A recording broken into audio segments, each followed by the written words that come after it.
नमस्ते सुवर्णा, या बुलेटिन मध्ये सुरुवातच एका मोठ्या बातमीने आपण करतो आहोत। ही बातमी आहे सरपंच संतोष देशमुख हत्या प्रकरणातले मुख्य आरोपी सुदर्शन घुले याच्या शोधाकरता सीआयडीने 7 पथकं विविध राज्यांमध्ये आणि देशभरच रवाना केलेली आहेत। याआधी सुदर्शन घुले हा अनेक गुन्ह्यांमध्ये आरोपी होता, सराईत गुन्हेगार येतो। तसंच एका गुन्ह्यासंदर्भात फरार असताना तो नेपाळला गेल्याचीही माहिती आहे। त्यामुळे तो पुन्हा नेपाळला गेलाय का या संदर्भात सीआयडीला संशय आहे। त्या दृष्टिकोनातून सुद्धा सीआयडी तपास करत आहे। फरार असलेले 3 आरोपी ज्यांच्या अटक करण्याच्या दृष्टिकोनातून सीआयडीने पथकं रवाना केलेली आहेत। महाराष्ट्रातच नव्हे बाहेर सुद्धा पथकं तपास करणार आहेत। त्यामुळे आता तपासाचा फास आवळला गेलेला आहे।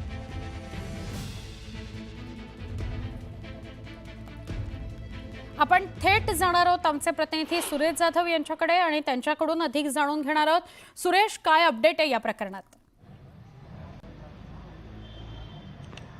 संतोष देशमुख हत्या प्रकरणातील जो मुख्य आरोपी आहे सुदर्शन घुले हा सराईत गुन्हेगार आहे। याच्यावरती अगोदरचे देखील 10 गुन्हे आहेत, त्यापैकी 4 हे गंभीर गुन्हे आहेत।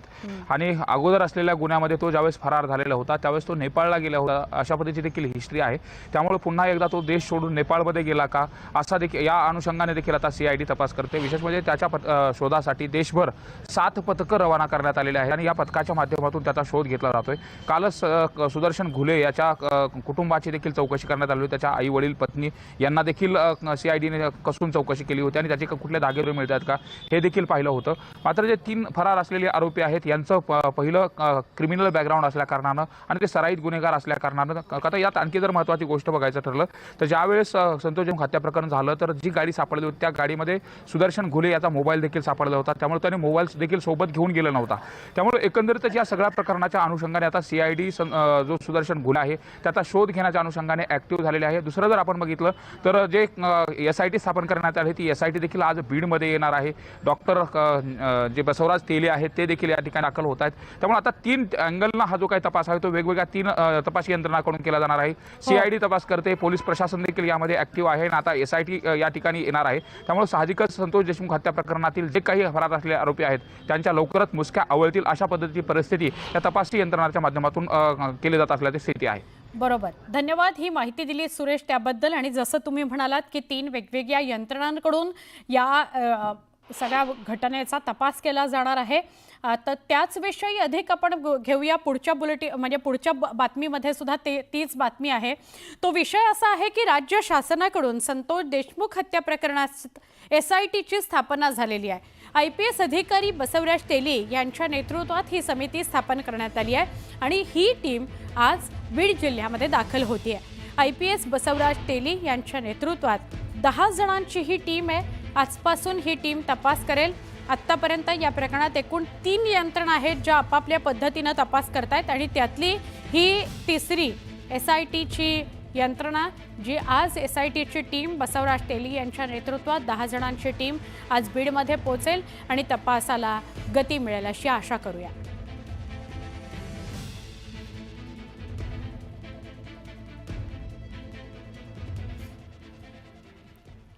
बीड शहर पोलीस ठाण्यात नवीन 5 पलंग आणण्यात आले। होय, तुम्ही बरोबर आणताय, पोलीस ठाण्यामध्ये पलंग आणण्यात आले। विशेष म्हणजे याच पोलीस ठाण्यात वाल्मिक कराड आहे, त्यामुळे हे पलंग नेमके आणले कुणासाठी अशी चर्चा सुरू झाली। आमदार रोहित पवार यांनी सुद्धा याबाबत प्रश्न उपस्थित केले। स्टाफसाठी पलंग आणले असं पोलीस प्रशासनानं स्पष्ट केलेलं असलं तरी अचानक पलंग कसे मागवले असा प्रश्न निर्माण झालाय।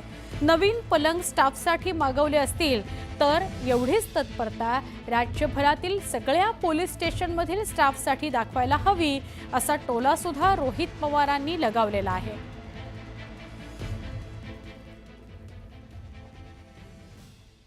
या बीड पोलीस ठाण्यामध्ये आणलेल्या पलंगांवरून काँग्रेस नेते विजय वडेट्टीवार यांनी प्रश्न उपस्थित केले।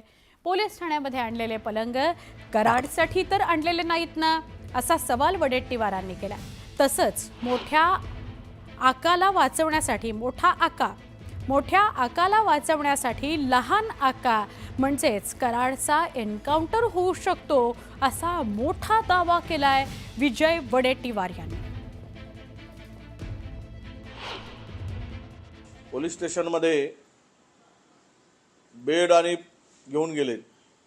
यापूर्वी असं कधी पोलीस स्टेशनमध्ये बेड नेताना, काट नेताना ते म्हणतात की पोलिसासाठी होतं. पोलिसांनी कधी त्या पोलीस स्टेशनमध्ये काटवर झोपल्याची माहिती नाही. ते कोणाचे लाड आहेत? ते वाल्मिकराचे लाड पुरवण्यासाठी, त्याला बेडवर झोपवण्यासाठी पोलीस कस्टडीत असताना ते नेले काय, यावर चौकशी झाली पाहिजे. मला तर पुन्हा काल जी माहिती मिळाली ती माहिती अधिकची अशी आहे की मोठ्या आकाला वाचवण्यासाठी या लहान आकाचा एन्काउंटरही होऊ शकतो. म्हणून पोलिसांना विनंती आहे की मोठ्या आकांना वाचवण्यासाठी याचा एन्काउंटर करू नका बाबा. हा बिचारा म्हणणार नाही, पण त्या मोठ्या आकापर्यंत जाण्यासाठी जर याचा वापर आहे तर तो पुरावा नष्ट होण्याची शक्यता सुद्धा मला काल एका अत्यंत विश्वसनीय माहिती जवळच्या एका उच्चपदस्थ अधिकाऱ्यांनी दिली.